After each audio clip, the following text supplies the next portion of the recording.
lèvres qui s'ouvrent à tout le temps.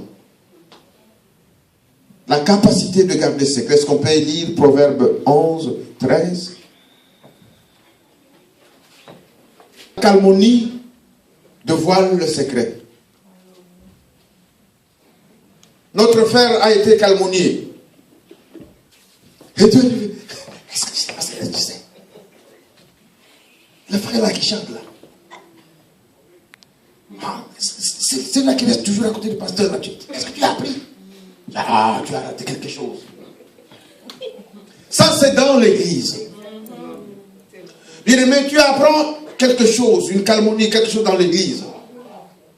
Le comportement, la réaction d'un enfant fidèle, c'est de se mettre à genoux et de pleurer pour le frère et la soeur.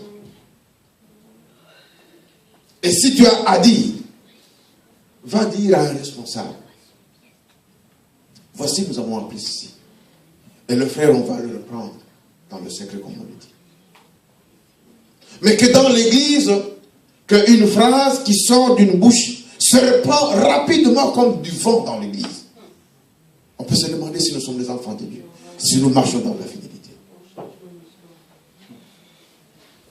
Et des fois, ça peut commencer par la lettre L, mais la même information va se terminer avec la lettre R. Pendant ce temps-là, elle est complètement déformée par la bouche des enfants de Dieu, par la langue des enfants de Dieu, par les lèvres des enfants de Dieu. Bien-aimés, prenons soin de garder secret. On va reprendre le frère, on va reprendre la sœur, mais le secret habille le frère. Nous ne cachons pas le mal, mais c'est encore mauvais de divulguer des choses dans l'église. Il est mieux de garder secret et de reprendre le frère. Proverbe 20, 19. Ses lèvres. Parce que ce qui s'est fait, c'est quoi? Une soeur, un frère a entendu celui qui a la bouche facile, les lèvres faciles à ouvrir. Il vient, il raconte cela. Et quelqu'un de la prendre, il prend encore, lui aussi va raconter là-bas. L'autre va encore prendre, il va raconter là-bas. Le Seigneur dit, ne te mêle pas avec ces gens-là. Tu marches dans la fidélité. Tu veux être fidèle. Tiens le Seigneur par la main. Mais ne te mêle pas avec ceux qui ont des lèvres faciles, qui ont la bouche facile et qui calomnient facilement. 1 Timothée 5, 13. Elles sont oisives, elles parlent beaucoup. Mais ce qu'elles font, c'est qu'elles ne restent pas sur place. Elles passent de maison à maison. Alors c'est la chair là-bas. Ils sont partis, c'est la chair. La sœur a préparé quelque chose. Elle commence à placoter, raconte toute l'histoire de l'église. Elles vont sauter là-bas dans une autre maison encore. Elles parlent. Seigneur, apprends-nous à être fidèles. Apprends-nous à être fidèles. Et à savoir garder la fidélité. Elles sont oisives. Il faut faire attention avec celles-là. Ça détruit leur destinée. Ça détruit l'église. Ça détruit l'amitié avec Dieu. Et les temps qu'elles ont pour placoter, elles n'auront pas ce temps-là pour la prière. Malheureusement. Mais dimanche, ils sont des chrétiens. Et ont plus de temps dans la prière qu'aller placoter et passer de maison en maison. Ce qui est très grave, c'est ça. Ils passent de maison en maison. Imaginez-vous s'ils n'avaient pas de voiture, ils avaient des autobus. Combien d'argent ils perdent pour aller simplement détruire et parler. Seigneur, apprends-nous à être fidèles. Un autre élément dans la marche chrétienne pour être fidèle, c'est l'honnêteté. Marcher dans l'honnêteté. Est-ce qu'on peut lire Proverbe 6, 19? Quelqu'un d'autre prépare Proverbe 14, 5. Est-ce que, bien aimé, on peut avoir cette étiquette dans l'église? Un faux témoin. Il est capable de venir témoigner pour dire, oui, j'ai entendu, j'ai vu. Mais un faux témoignage. Et quand il veut parler, il va ajouter l'huile, il va ajouter du sel. Un faux témoignage.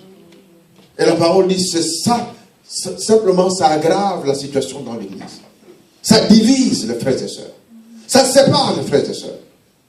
Vous allez voir deux frères, deux sœurs dans l'église qui ne se parlent pas à cause d'un ou d'une qui a ouvert sa bouche et qui a fait de faux témoignages. Évitons le faux témoignage dans l'église.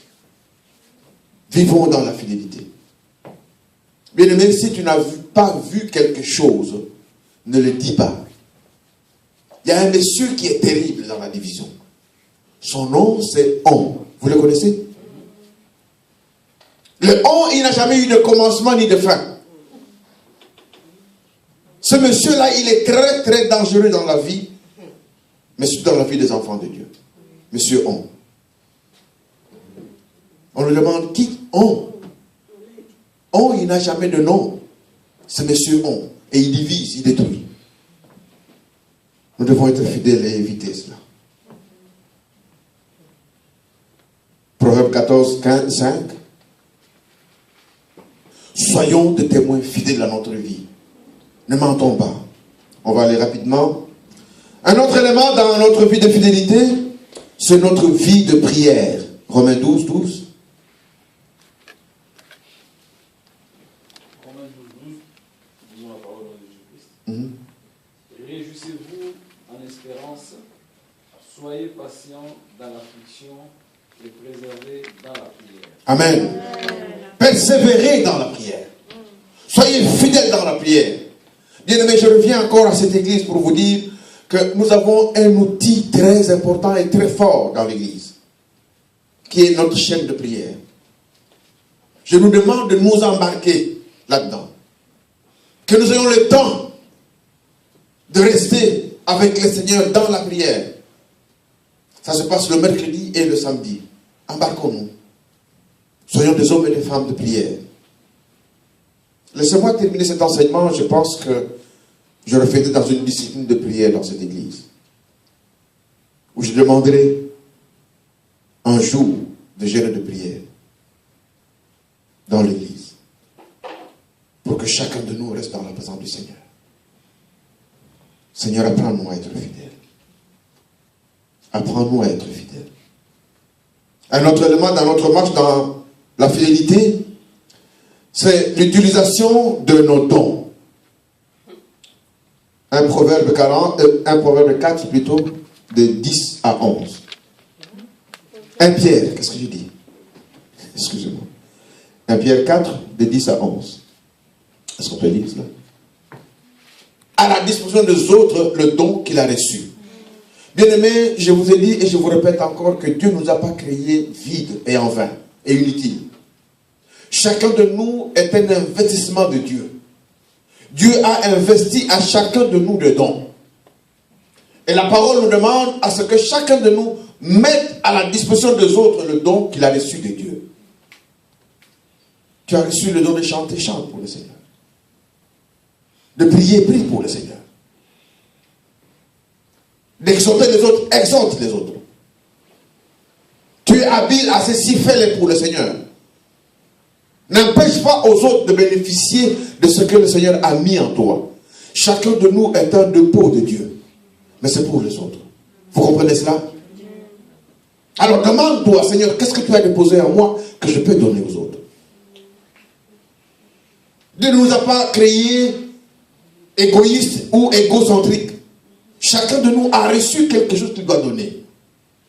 C'est pour ça qu'on dit qu'il est mieux de donner que de recevoir. Mais qu'est-ce que tu as en toi que tu peux donner aux autres? Je suis fier de donner ce que le Seigneur a déposé en moi. Et c'est cela pour l'avancement de l'œuvre. L'œuvre n'avance pas seulement à la chair.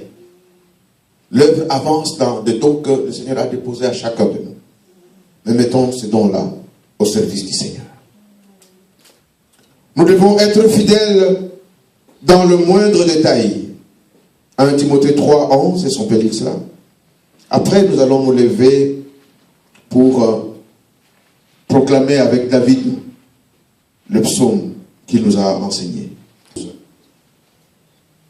Bien aimé, il y a des choses que nous n'avons pas relevées ici. Mais la parole nous demande d'être fidèles en toutes choses. Fidèle en toutes choses. Dans ma façon de vivre, je suis fidèle. Dans ma façon de parler, je suis fidèle. De me comporter, je suis fidèle. Fidèle dans le moindre détail. Fidèle en toutes choses. Voilà pourquoi nous devons chaque fois nous demander, nous poser la question, Seigneur, est-ce que je suis vraiment fidèle? Regardons-nous nous-mêmes et cherchons à demeurer fidèles. Et la parole va jusqu'à nous demander d'être fidèles jusqu'à la mort. Est-ce qu'on peut lire Apocalypse 2:10? Parce qu'il y a un qui